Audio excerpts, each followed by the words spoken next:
You're listening to the Health Courage Collective podcast, episode 79, You Don't Decide Your Future.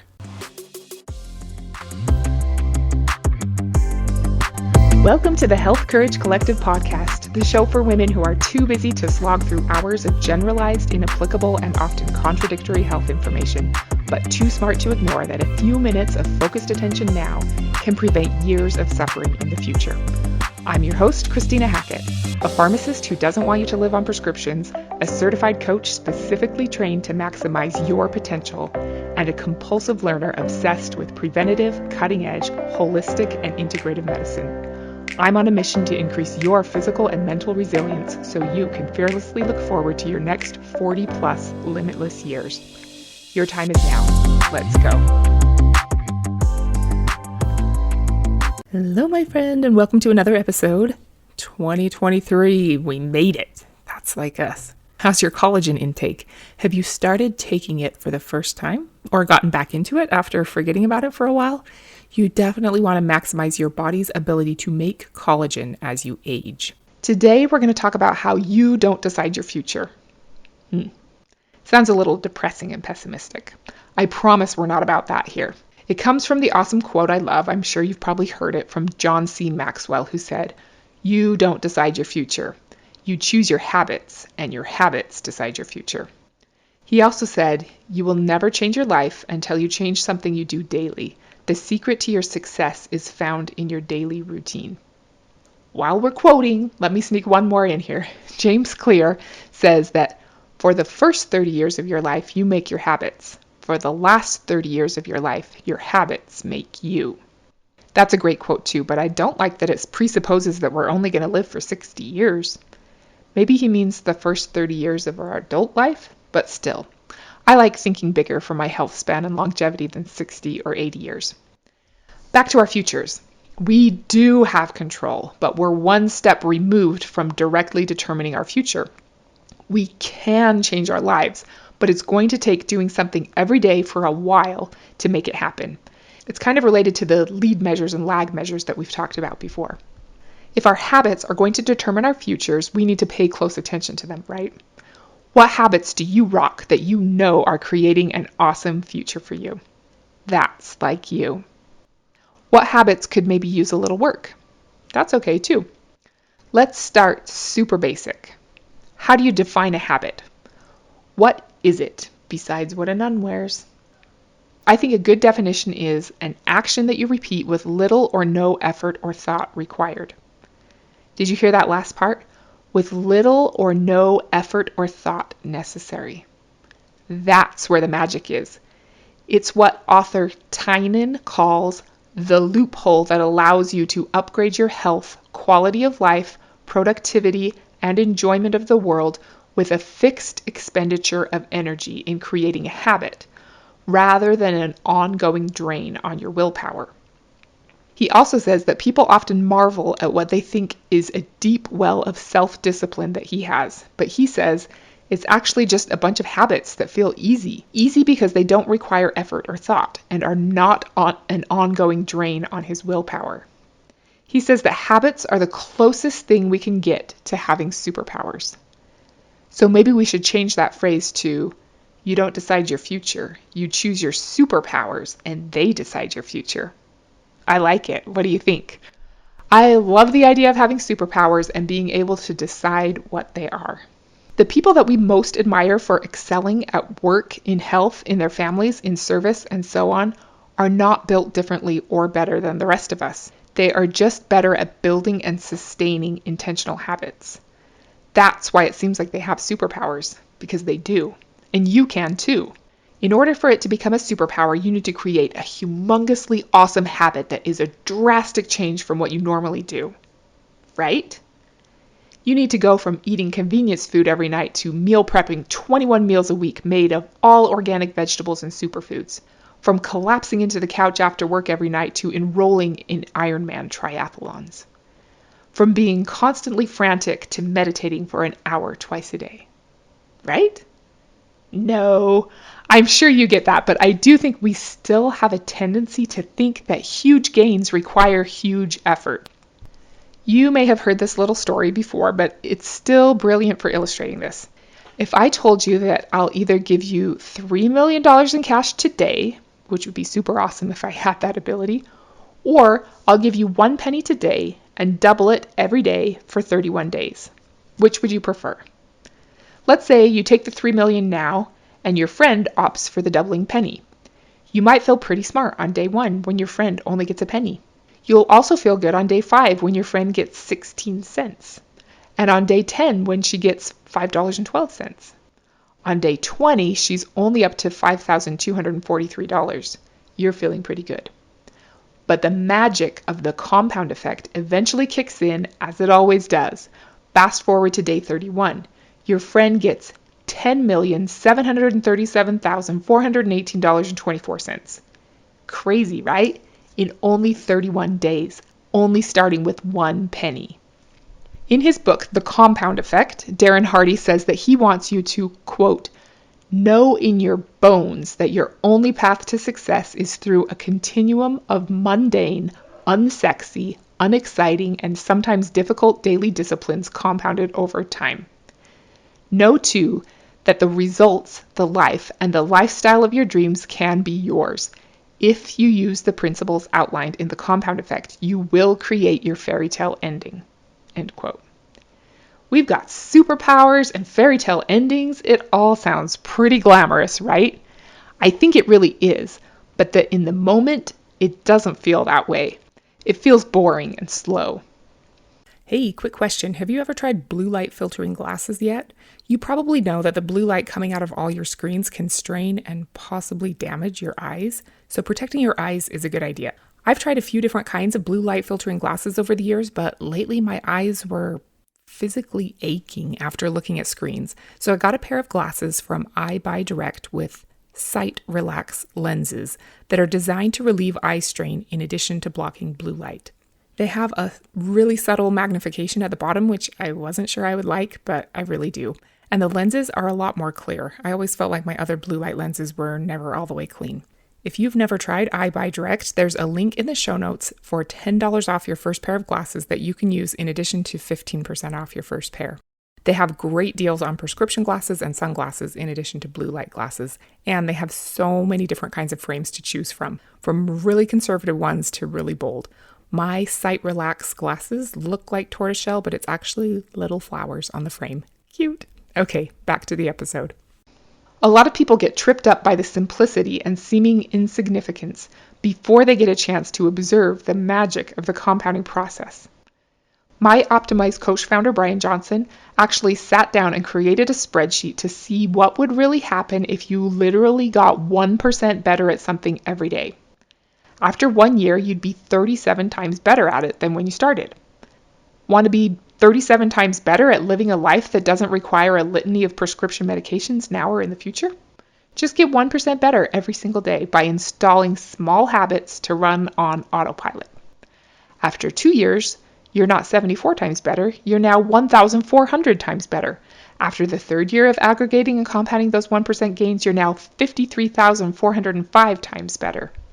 At 5 years, you're 76,240,507 times better.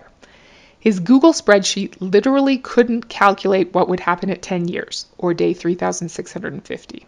The last normal number it showed was on day 3,472 when you're 998,822,690,9,590 times better.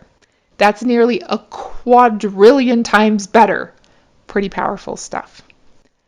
Harvard professor Ellen Langer says that our potential is unknowable. Literally. It's impossible to know what we're capable of until we actually let go of the limits and start doing little things consistently. The compound effect can also be an insidious path toward a negative result, like poor health. Small, little, unhealthy habits compounded over time can lead to disastrous effects. I have, unfortunately, seen this over and over and over with patients who have gone along with the momentum and lack of effort and thought required from habits. What their autopilot chose for them by default was no big deal, until it had compounded into a very big deal, and it was too late. Their habits had determined their reality. and now they were facing a very different future than they had hoped for. They were severely limited in vitality or endurance or mobility or memory, and instead of being able to go out and give back to the world, they were faced with a scary and disheartening future. This isn't to say that someone with a health struggle did something wrong or should be blamed or shamed in any way. That doesn't help anyone, and blaming patients who need help is never okay. Everyone has done the best they know how and should be honored and helped with compassion and skill. There are times when bad things happen to all of us, no matter how hard we try. But most of the common and chronic diseases of our society are frequently preventable and oftentimes reversible, even if your doctor tells you otherwise. Cardiovascular disease, type 2 diabetes, chronic pain, cancer, Alzheimer's, liver disease, even autoimmune diseases, and more can be prevented or significantly lessened by habits alone. Remember, they're your superpowers. I'm sure you've heard the story a bunch of times that a plane is taking off from Los Angeles heading to New York City, and the nose of the plane is pointing just 90 inches or 3.5 degrees south. It will land in Washington, D.C. rather than New York. 90 inches off at the start equals hundreds of miles off at the end. Again, little things matter. The direction you're pointing matters. The first step toward changing is awareness. If you want to get from where you are to where you want to be instead of Washington, D.C., you have to start by becoming aware of the little choices that lead you away from your desired destination, inch by inch, day by day. The basal ganglia in our brain is literally programmed with repetition, and the more times you repeat a behavior, the more you reinforce your identity in relation to that behavior.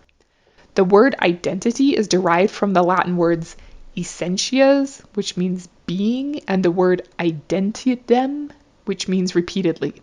So your identity is literally your repeated beingness. So, how's your repeated beingness? Are you headed in the right direction and becoming who you want to become? Are you eventually going to land your plane in New York? Or are you drifting slightly off course? It's okay if you are.